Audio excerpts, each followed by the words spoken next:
Chapter 21, Oil and a New Century. So there had been knowledge for oil for centuries here in Texas and in other parts of the world. Of course, the Indians had used oil that seeped from the ground to basically put in their canoes to sort of seal it as a watertight seal as they used them on the rivers and streams here in Texas. And there had been some low-level Texas oil exploration in the late 1890s here in Texas, following some oil production in Pennsylvania. And the oil was basically being used to lubricate the machines of the Industrial Revolution and also to light the factories at night and buildings at night through the use of kerosene, a byproduct of oil. But the large-scale exploration of oil in Texas did not start until the 1900s. So even though there had been some small-scale exploration and some small sort of drilling sites at places like Corsicana in East Texas, or Northeast Texas, I guess, it had made started a few wells, but maybe of only 10 or maybe 100 barrels a day, not very much oil at all. But then came Spindletop near Beaumont. And that one well produced almost 18 million barrels of oil in 1902, which was basically more than the entire world produced at that time. So Spindletop, big oil discovery in Texas. As you can see here on the map, there have been some other oil field finds, but nothing of the magnitude that happened at Beaumont. And in fact, the oil shot up for 7 to 9 days, 100 feet into the air, and they literally had to build a little wall around the oil well itself because they were afraid that, with all that oil going up, there could be a fire. And sure enough, eventually there was a fire that burned out all the oil that had gathered on the ground. But thanks to them building that little protective device, the oil well was secure. So Spindletop produced more oil per day than the rest of the world combined. And obviously, if there's this one big well in Beaumont, you're going to rush to Beaumont because there might be other areas. They're very rich in oil as well. So in fact, by the end of 1902, more than 500 companies had been formed. And 285 wells were in operations. Oil companies like Mobil and Gulf, which eventually sort of joined together to form the current company of Chevron, joined. So it's a really big oil find because that oil find is going to create basically a rush towards Beaumont, a rush towards Texas, and you're going to have all of these oil companies, all of these wells in production. You're going to have all of these tall derricks all over the place producing millions of barrels of oil. Just in time, of course, for the introduction of the automobile. And of course, from the oil, you can manufacture gasoline that goes in the automobiles. So at first, it was first the kerosene that you used to light lamps, but by the early 1900s, the internal combustion engine, you had more and more vehicles needing more and more gasoline. So pretty quickly around these oil finds, you had towns springing up called boom towns because they sort of just boomed. They just sort of grew overnight or within just a few days. And they sprang up rapidly in areas of active oil fields. And of course, those boom towns are going to create more industry because you have to service the oil workers. You have to build houses for the oil workers. You have to transport that oil to a refinery. You have to build the refineries. You have to feed those oil workers. So the boom towns themselves will create even more jobs in Texas. So many industries grew in order to support the oil discovery. The lumber industry was one of the big winners really early on because of the number of derricks, those tall derricks that held up the drilling pipes as they went down to the ground to drill for oil. You had hundreds and thousands of those all over Texas, and that required a great deal of lumber. But again, you have all of the housing that you're going to need to house the oil field workers as well. So that creates a great demand for lumber, and so especially in East Texas, that really produces a great boon. It produces a great wealth for the Texas lumber industry, thanks to the oil industry. Because Houston was near Beaumont, as the closest sort of major city, so to speak, Houston became the center of the oil business. Because Houston already had some banks that were ready to lend these companies money. Houston already had some infrastructure up that would be able to help out these new oil companies that were beginning.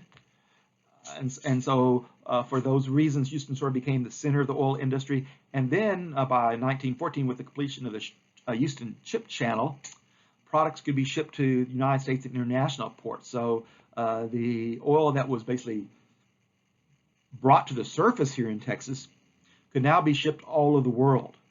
And not just the oil, but also the refineries that would make products from the oil, like kerosene at first, but then gasoline, and that could be shipped cheaply and effectively by water from Houston down the Ship Channel out into the Gulf of Mexico, and then to the Atlantic and the Pacific and around the world. And that really cemented Houston's becoming the center of the oil industry. So the Houston Ship Channel didn't quite look like what it is today. I think this was taken about 1912 or so, just as a Ship Channel was being dredged out, and basically they were making the sort of the rivers, the channel deeper, and we're also widening it.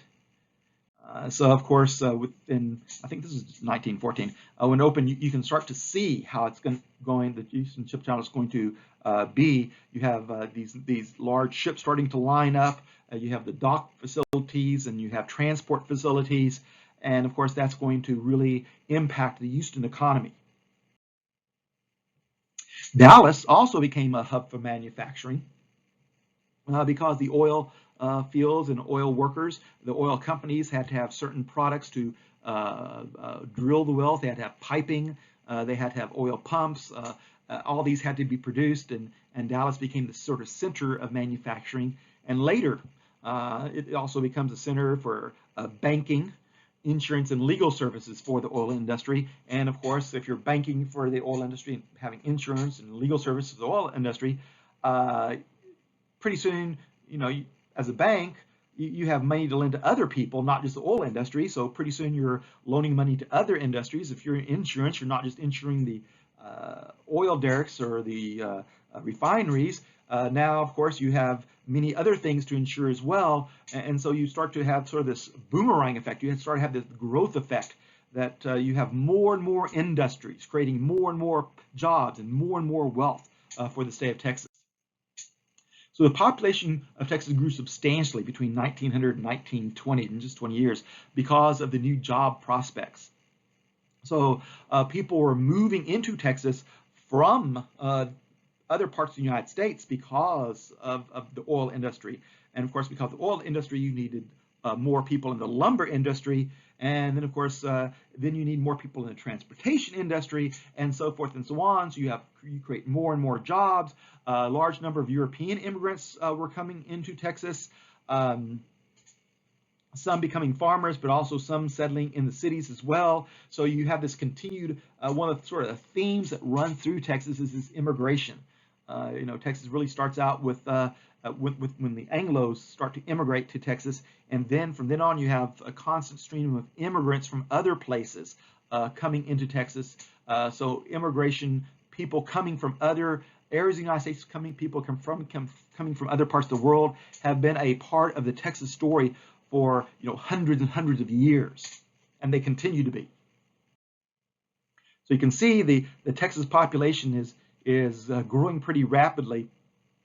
So in 1900 you had about was it 3 million people in Texas, and then by, for example, 1920 you had about 5 million. By 1930 you had 6 million. So basically in 30 years you doubled your population. That's a great deal of growth. That's probably like 20% growth per year. It's a really great thing to have when you at first you don't have many people, because you have a lot of people moving in, creating new cities, and it's a large growth rate, like 20% or more, when you already have a lot of people there. However, that has its drawbacks. Even today, as more and more people move into Pearland, you have some drawbacks. You have more traffic, and it takes a lot longer to get places, and it's more crowded, and prices go up, and things like that. But because Texas was sort of underpopulated at the time, this really produced a boon, a great economic bonanza for Texas, the oil industry, and all the other industries that were going to be related to it. Many Mexican immigrants came into Texas during this time. Many Mexican immigrants, of course, looking for jobs, and also many fleeing a revolution in their own country. Of course, Mexico basically declared their independence from Spain in 1820s, but nothing much changed at that time. Basically, the Mexican Revolution of the 1820s was not sort of everyone getting their equal share. It was basically sort of the rich people of Mexico wanting to get richer, and they overthrew the Spanish in order to get the top level jobs that the Spanish had occupied. And so really the Revolution of 1820 didn't really bring prosperity and equality to all people. It left out a large number, especially of poor Mexican people. But then you have the revolutions of the 1930s, and these are the revolutions that basically sort of bring equality to many Mexicans, at least, and a greater degree of financial equity to Mexico as well. But of course, revolutions are often bloody. They're often conflicts where people get killed, and so oftentimes people leave the area when there's fighting going on. And many of those Mexican immigrants came here to Texas to be safe during that time period. African Americans were also moving. They were many African Americans were moving basically off the farm into the cities in large number, because they felt they had a better chance at living in the cities, that they could set up businesses, they could sort of support themselves and have each other's back, so to speak, in cities. Well, maybe on the farm as a sharecropper, it was very hard to have any support around you. And of course, many of the Mexican immigrants coming and many of the African Americans coming often started to set up organizations to focus on civil rights, to make their lives better, to make themselves more equal with the population that was already there. 1900 brought a devastating hurricane to Galveston called the worst natural disaster in American history. Probably the 36,000 or so, 38,000 people living in Galveston time, over 6,000 people died. We'll never know for sure. Many died in Galveston, many died along the coast. Galveston was basically wiped out. And to rebuild it, Galveston created sort of a new form of government. They used to, like many Texas city, they had a mayor and a city council, and then basically the city council voted on things, and the mayor sort of ran the city, so to speak. He ran the departments. The mayor sort of ran and basically ordered the Department of Public Works to do something. The mayor ordered the sheriff or the police department to do something. But in this case, Galveston created a new type of sort of municipal government called the commission government, in which at this point there were 5 commissioners, and each of these commissioners are sort of equal, but they all run their own separate department. So instead of having the mayor run public service and the mayor run the tax office and the mayor run the police department, you would have one commissioner running the police department and one commissioner running the tax office and one commissioner running public services. And this was an effort to sort of rebuild Galveston in a very quick and efficient way. When they did do so, and we'll look at Galveston and the hurricane and the results of that hurricane a little bit more later in chapter 21, excuse me. But nevertheless, Galveston suffered immensely during that hurricane. And again, in the next several days, we'll look at why Galveston suffered and how it recovered during this time period. During this time period, education was in the forefront of many Texans as more and more people moved in the state. They were concerned with their families and they were concerned with their kids. It was during the 1900s, especially the 1920s and 30s, that education was improved by dividing different grade levels into separate schools. So instead of having first grade through 12th grade, or actually it's probably first grade through 10th grade at the time, all in one school building, of course you would divide, an elementary school, you maybe have a middle school, and you'd have a high school. And of course, during this time period, you get an increasing number of days you're required to attend. I believe the first public education law said you have to attend 60 days, and eventually it was 100 days. Of course, now it's like almost 170 days. I think now it's divided into minutes, but still something very similar. So it's during this time period that more and more Texans, adult Texans, became interested in education and making sure their kids were going to have a better educational future, at least. Also in the late 1800s and early 1900s, organizations supporting women's suffrage were founded, that is, the women's right to vote. Already in some western states, like Wyoming and places like that, in order to attract women to their states, by the 1880s, they were allowing women to vote, at least in state elections. And Texans were also considering this by the early 1900s.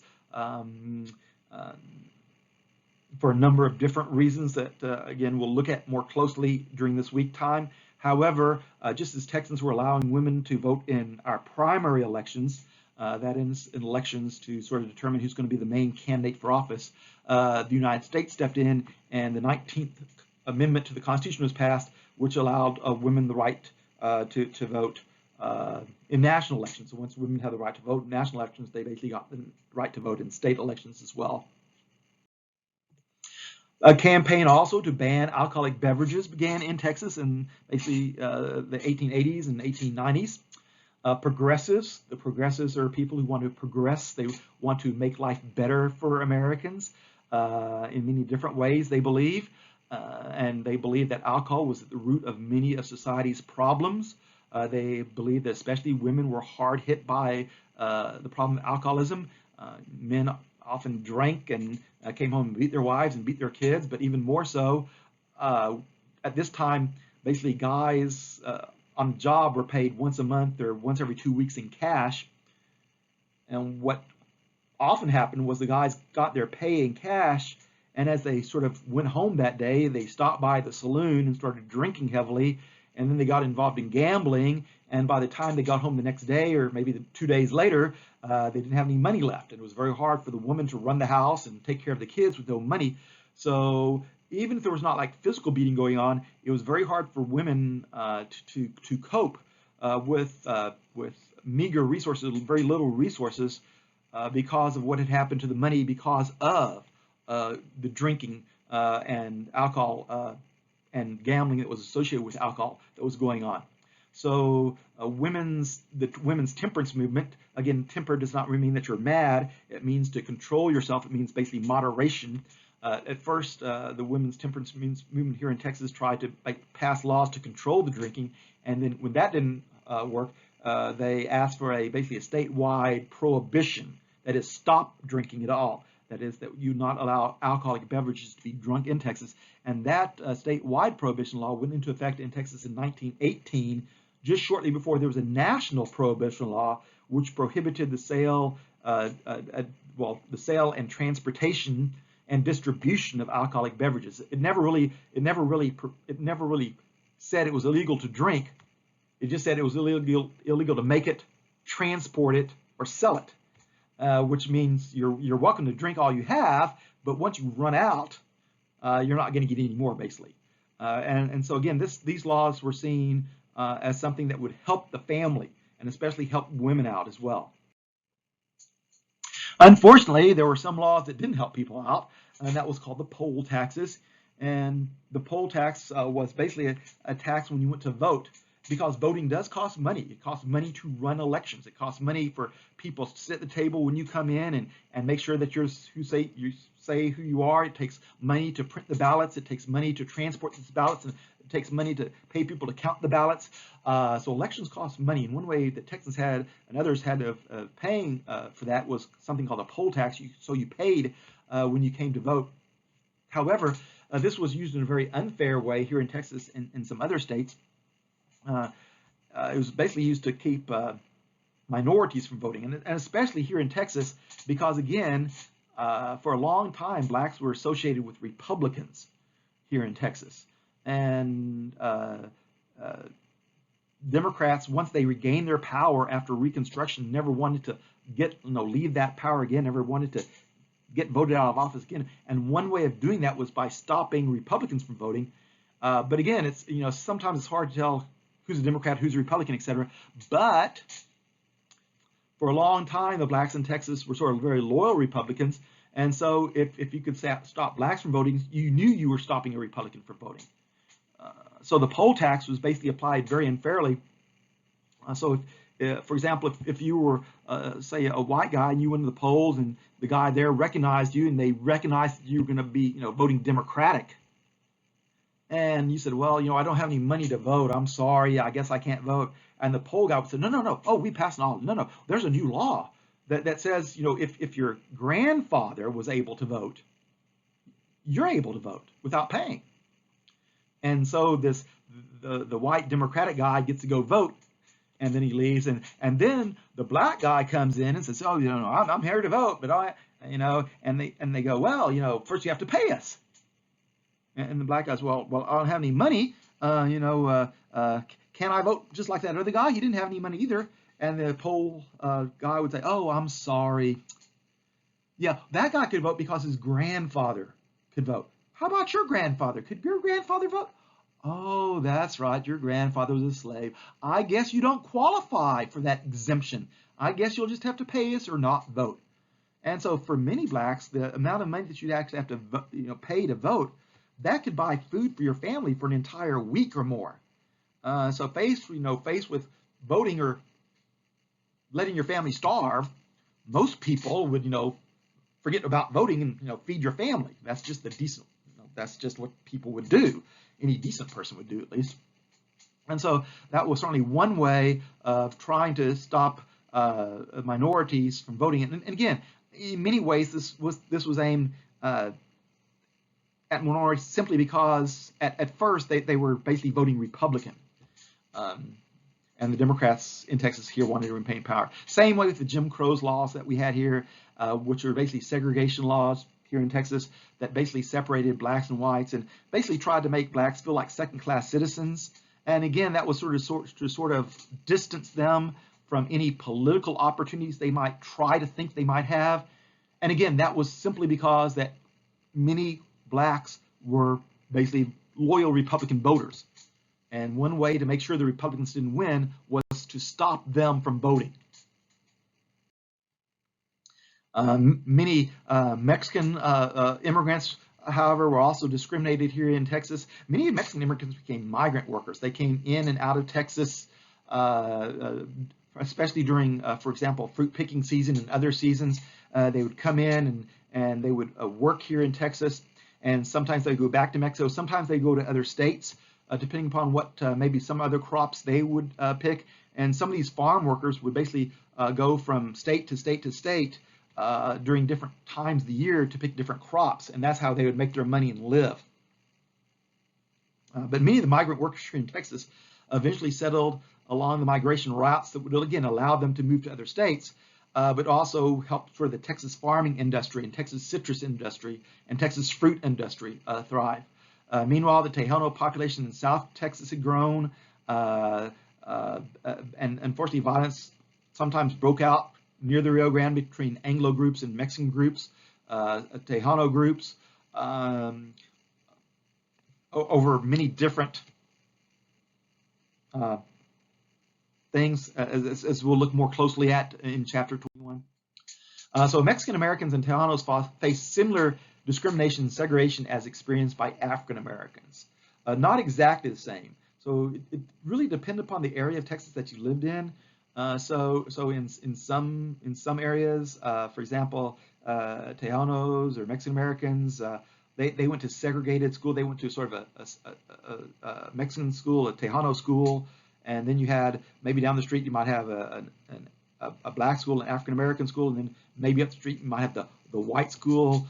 Although again the boundaries between those sort of were somewhat flexible in Texas anyway.